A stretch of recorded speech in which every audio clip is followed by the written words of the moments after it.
రాజకీయంలో జూనియర్ ఎన్టీఆర్ ప్రస్తావన తెలుగుదేశం పార్టీలోకి వినపడుతూనే ఉంది.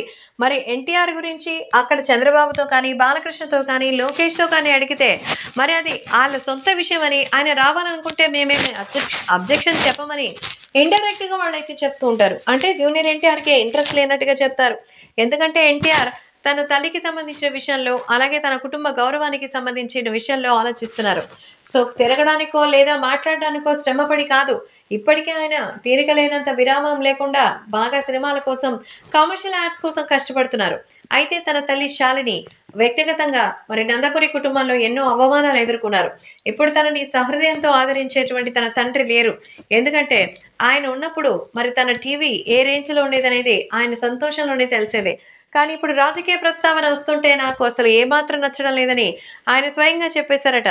తెలుగుదేశం పార్టీ జనసేన కూటమితో ముందుకొస్తోంది, అలాగే వెళ్ళనివ్వండి. అనవసరంగా నా గురించిన విషయాల్లో రాజకీయాల్లోకి రావడం అనేది ఇష్టం లేదు. ఒకవేళ వస్తే తెలుగుదేశం పార్టీకి తప్ప ఇంకే ఏ పార్టీలోకి వెళ్ళే ఉద్దేశం లేదని, మరి నా అవసరం ఉన్నంత వరకు మీరు హ్యాపీగా అయితే ఉండొచ్చని జూనియర్ ఎన్టీఆర్ ఎప్పుడో క్లారిటీ ఇచ్చేశారట. కాబట్టి 2024 ఎలక్షన్స్లో ఎన్టీఆర్ని పొలిటికల్గా ఎంతవరకు ముందుకు తీసుకెళ్తారు? అది బాలకృష్ణ వల్ల సాధ్యమయ్యే పనేనా? మరి లేకపోతే ఇంకేంటి అనేది మాత్రం తెలియాలి.